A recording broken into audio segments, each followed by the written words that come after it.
साथियों नमस्कार, स्वागत है आप सबका आपके अपने YouTube चैनल देववाणी में।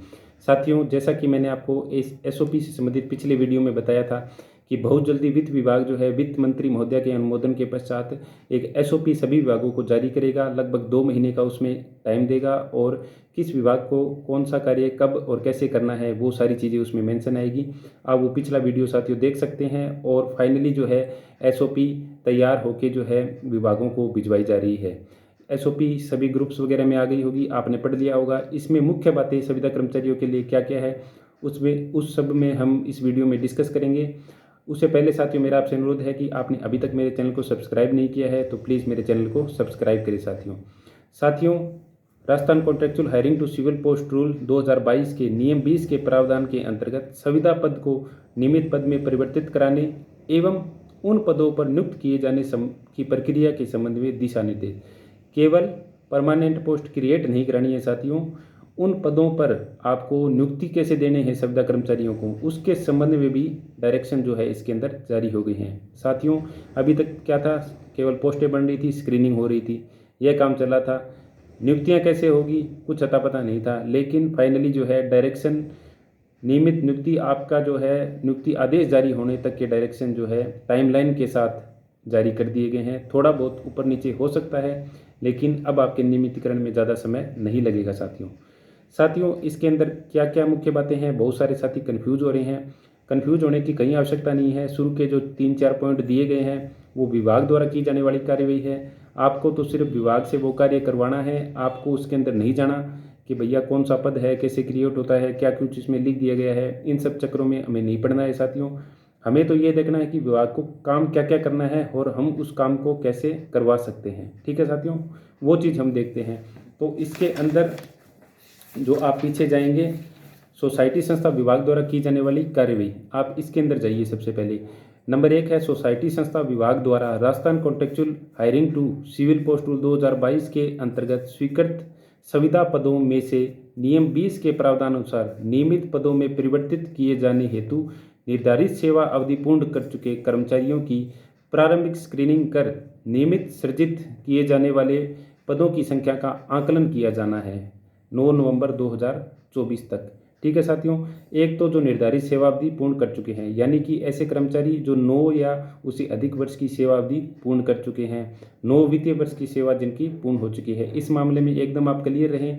जिन कर्मचारियों का अभी नंबर नहीं आ रहा है वो इन चक्करों में ना पड़े कि हम इनमें कैसे एंटर हो जाएं, कैसे। एक बार जो भी आपके साथी हैं, वरिष्ठ साथी हैं, अधिक उम्र जो प्राप्त कर चुके हैं, उनका काम कैसे भी हो रहा है तो वो होने दीजिए। इसलिए ऐसे संविदा कर्मचारी जो 9 वर्ष या उससे अधिक की सेवा अवधि पूर्ण कर चुके हैं, 9 वित्तीय वर्ष काउंट करने हैं साथियों आपको, उनकी जो है नियमित पदों की प्रारंभिक स्क्रीनिंग करनी है और पदों की संख्या का आकलन करना है। अब साथियों आप ये बताइए, प्रारंभिक स्क्रीनिंग लगभग सभी विभागों की हो चुकी है, ऑलरेडी स्क्रीनिंग हो चुकी है। जिला स्तरीय स्क्रीनिंग तो लगभग डिपार्टमेंट की हो चुकी है और जो चिकित्सा विभाग है उसमें राज्य स्तरीय स्क्रीनिंग का आदेश भी जो है वो जारी हो चुका है।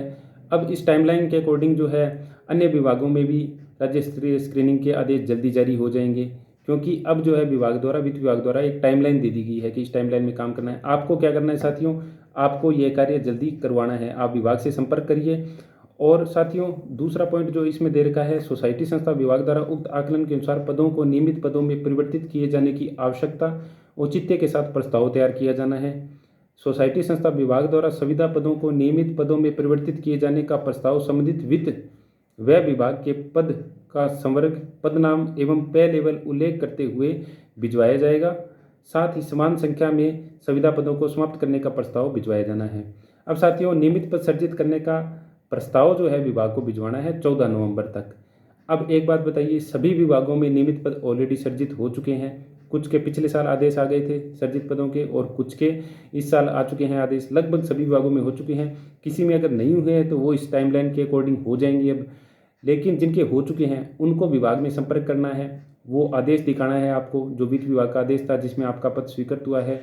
तो विभाग क्या है, उस आदेश का हवाला देकर ये भी प्रस्ताव भिजवा सकता है कि श्रीमान जी इतने जो है हमारे 9 साल या उससे अधिक के कर्मचारी हैं, इतने पद जो है इनके स्वीकृत हो चुके हैं, ये आपका आदेश क्रमांक है, उसमें वित्त विभाग की आईडी संख्या भी दी हुई है।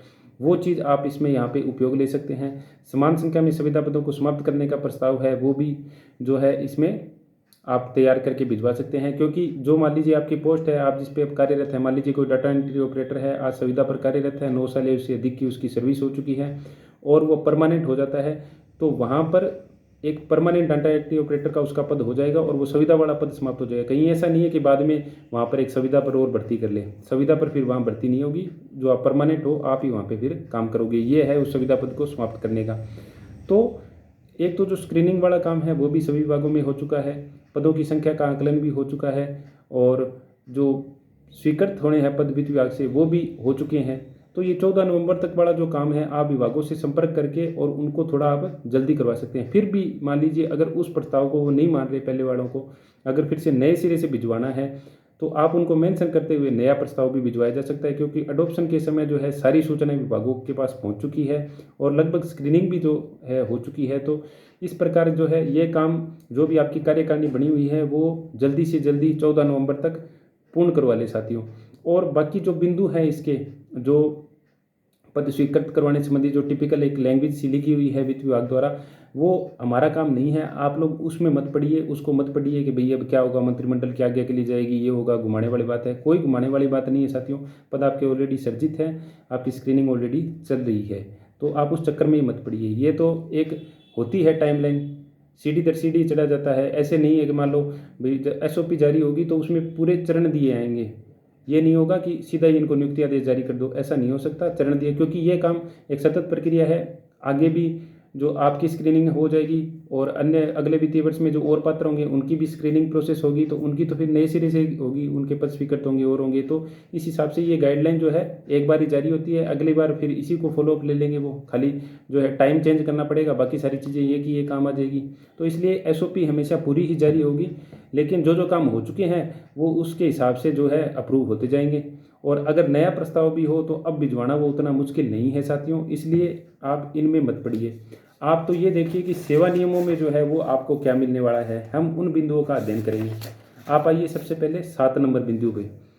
7 नंबर बिंदु में लिखा हुआ है, जिन विभागों में Rajasthan contractual hiring to civil post rule 2022 के अंतर्गत पद सोसाइटी संस्था के स्थान पर विभाग में ही स्वीकृत है, ऐसी स्थिति में संविदा पद से नियमित पद में परिवर्तित किए गए पदों को संबंधित विभाग के सेवा नियमों की पृथक अनुसूची के रूप में सम्मिलित किए जाने का प्रस्ताव कार्मिक विभाग को भिजवाया जाएगा।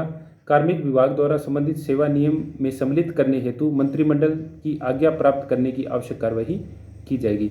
इसमें साथियों यह कहा गया है कि कुछ पोस्टें ऐसी है जिनके विभाग में ऑलरेडी सेवा नियम बने हुए हैं, जैसे चिकित्सा विभाग में ANM है, GNM है, फार्मासिस्ट है, LT है और भी कई टेक्निकल पोस्टें हैं, उनके सेवा नियम जो है ऑलरेडी बने हुए हैं। तो उनमें विभाग क्या करेगा कि केवल एक अनुसूची ऐड कर देगा। पहले उनकी जो नियुक्ति की प्रोसेस थी वो अलग थी, बोनस अंकों से भर्ती होती थी, अब उसमें ये कर देगा कि हम जो है ये भर्ती जो है जो संविदा सेवा नियम में जो प्रावधान दिए गए उसके अनुसार कर रहे हैं, अनुभव के आधार पर जो है अब ये भर्ती होगी। इस हिसाब से अनुसूची तैयार करके वो भिजवा सकता है, ये बात इसमें लिखी हुई है। जो पोस्ट जो है ऑलरेडी सैंक्शन है पहले से, जो जिनके सेवा नियम विभाग में बने हुए हैं उनके लिए ये बात है। 8 नंबर पॉइंट है साथियों, वित्त व्यय विभाग से संविदा पदों को नियमित पदों में परिवर्तित किए जाने की स्वीकृति प्राप्त होने पर उक्त पदों पर Rajasthan contractual hiring to civil post rule 2022 के तहत संविदा पर कार्यरत पात्र कार्मिकों की नियम 20 में गठित स्क्रीनिंग कमेटी द्वारा स्क्रीन कर सिफारिश की जाएगी। साथियों एक तो अब जो स्क्रीनिंग चल रही है वो आपके विभाग की स्क्रीनिंग है, आपके विभाग के जो अधिकारी हैं वो स्क्रीन कर रहे हैं। एक नियम 20 में जब आप पढ़ोगे तो एक स्क्रीनिंग कमेटी बनी हुई है जो आपको परमानेंट पोस्ट पर जो नियुक्ति देने के लिए आपकी जो फाइल है उसकी स्क्रीनिंग करेगी।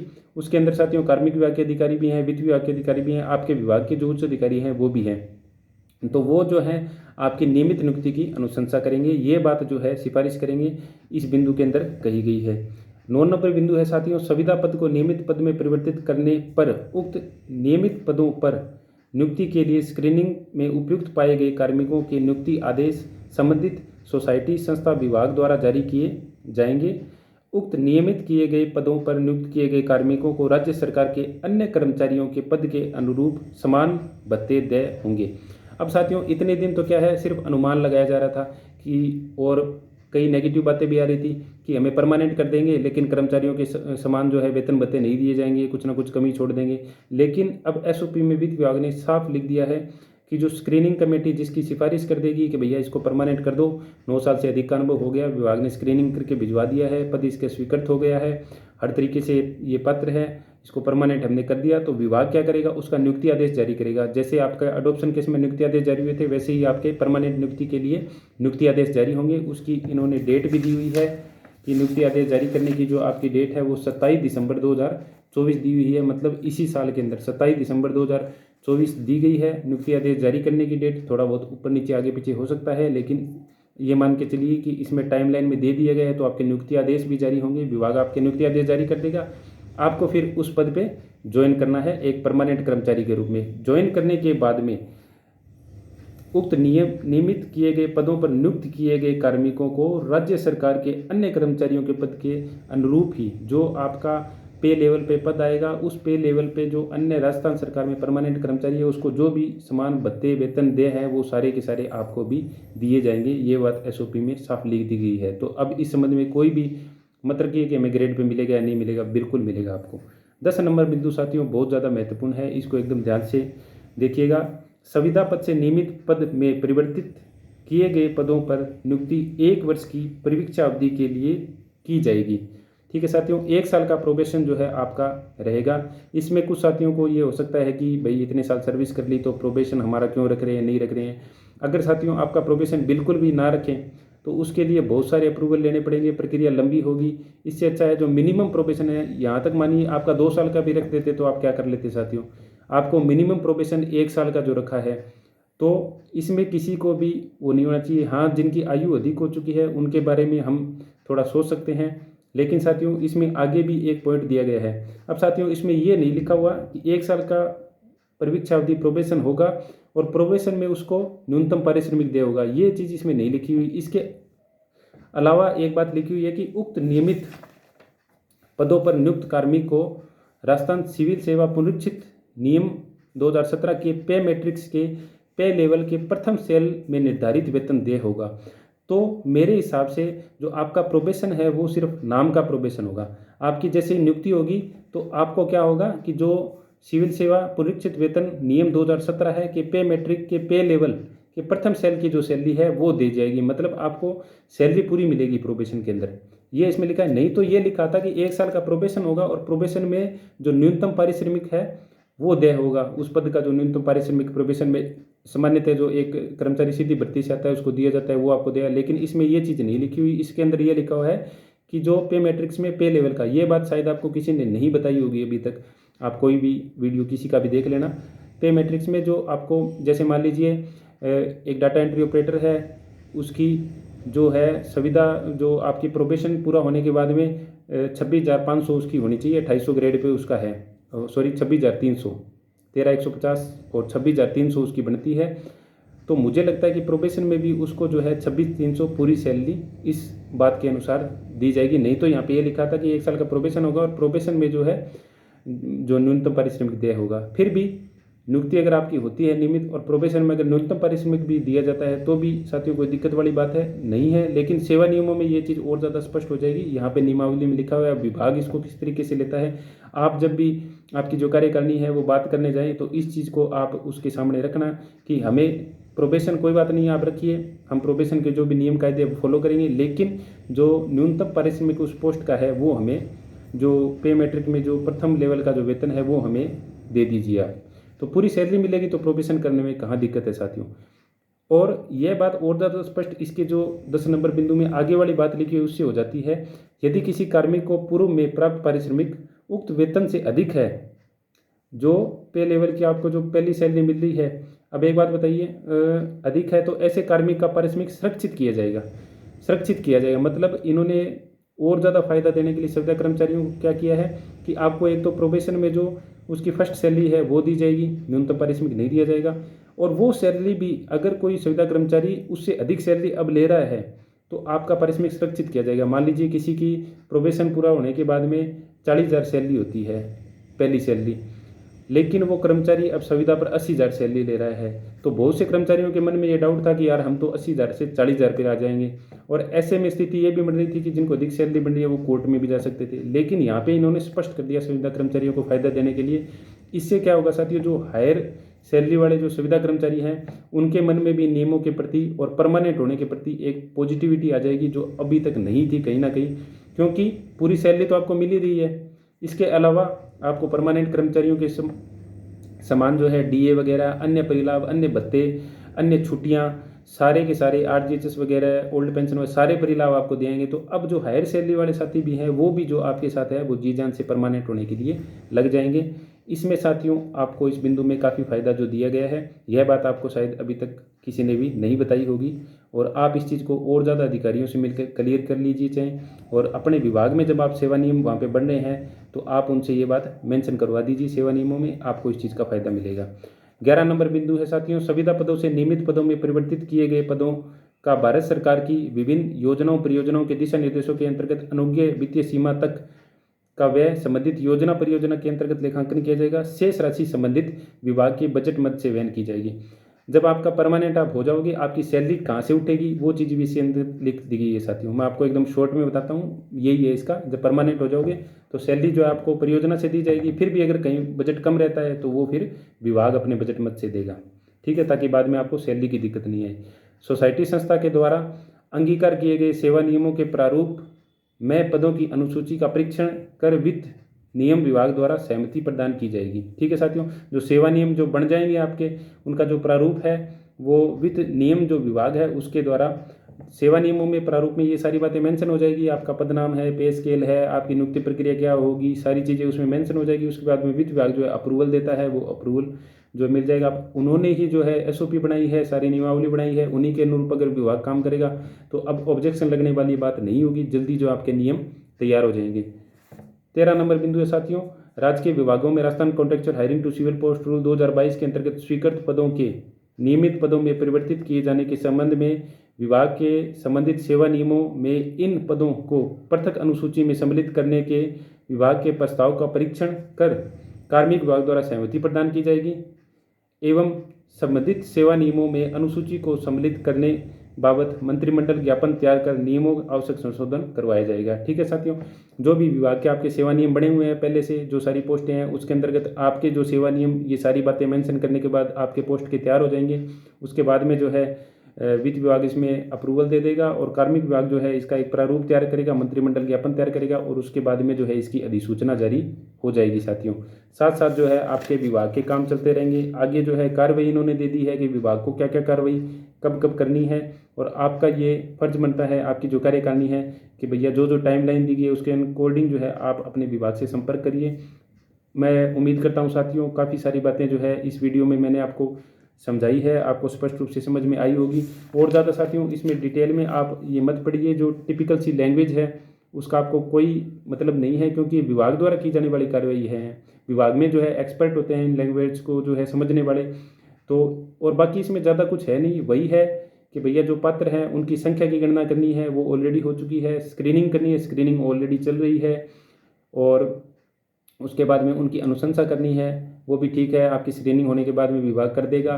पदों की संख्या का आकलन करके जो है प्रस्ताव भिजवाना है, तो नियमित पद ऑलरेडी सर्जित हो सकते हैं, हो सकता है विभाग उन्हीं को काम में ले ले, वही प्रस्ताव आप उसमें थोड़ा बहुत चेंजेस करके भिजवा दे। और हो सकता है कि अगर नए सिरे से भी भिजवाना पड़े तो भी अब इतनी स्क्रीनिंग होने के बाद, एडोप्शन होने के बाद विभाग में उसमें दिक्कत नहीं आएगी, लेकिन आप लोगों को क्या है जो पीछे पड़ के उसमें काम करवाना पड़ेगा।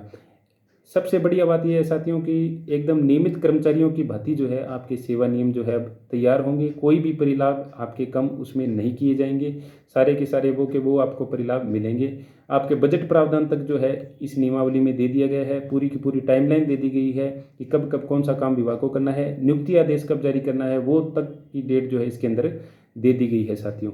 इसके अलावा आपको इसमें और कोई डाउट हो, प्रोबेशन आपका 1 साल का रहेगा। मेरे हिसाब से आपको प्रोबेशन में पूरी सैलरी मिलेगी, फिर भी अगर न्यूनतम पारिश्रमिक भी अगर मिलता है तो मेरे हिसाब से आपको दिक्कत नहीं होनी चाहिए। हाँ, जिनकी एज ज़्यादा हो गई है उनके लिए हम थोड़ा बहुत फिर भी देख सकते हैं, लेकिन एक बार नियमित होने के बाद साथियों ईश्वर देखे क्या कृपा करता है, और हो सकता है कि कोई कोर्ट से और कोई बेनिफिट आपको मिल जाए। पहले सबसे पहले काम यही है कि आप नियमित हो जाए, बाकी बातें बाद में हैं। और जो कर्मचारी पहले से अधिक सैलरी ले रहे हैं उनको घबराने की आवश्यकता नहीं है, उनको वही सैलरी जो है मिलती रहेगी। बाकी सेवा नियमों में आप और अच्छे से अच्छा अपने लिए क्या विभाग से डलवा सकते हैं, वो आप विभाग के लगातार संपर्क में रहिए। अधिकारियों से निवेदन करिए कि साहब हम काफ़ी लंबी जो है एक न्यूनतम मानदेय पे करके आए हैं और हमारे काफ़ी साथियों की उम्र भी है, बहुत अधिक हो चुकी है। बढ़िया से बढ़िया जो सेवा नियम है हमारे लिए तैयार कर दीजिए। उसके बाद में साथियों तैयार होने के बाद में जो है वित्त विभाग अपनी कार्रवाई करेगा, अप्रूवल कर देगा। लास्ट में जो है कार्मिक विभाग के पास जो जाएंगे, कार्मिक विभाग भी इन सभी सेवा नियमों की सहमति प्राप्त कर अनुसूचियां जो है वो जारी कर देगा आपकी, और उसके बाद में आपके जो है नियुक्ति आदेश इसमें जारी हो जाएंगे। ठीक है साथियों, और आप पढ़ लेना, कहीं भी कोई डाउट हो, अगर और ज़्यादा डिटेल में डिस्कस करेंगे तो वीडियो काफ़ी लंबा हो जाएगा। कुछ बातें हो सकता है मैंने आपको नई इसमें बताई हो, आपके काम की चीज़ें हो, और भी कुछ आपको अगर समझ में नहीं आया तो आप मुझे कमेंट करके ज़रूर बताएं। वीडियो पसंद आए तो इसे लाइक करें, सभी सुविधा ग्रुपों में शेयर करें, क्योंकि सभी साथियों को जो है इसके बारे में जानकारी होनी चाहिए। इसी प्रकार के इंपॉर्टेंट वीडियो के लिए जो है आप मेरे चैनल को सब्सक्राइब करें। बहुत बहुत धन्यवाद साथियों।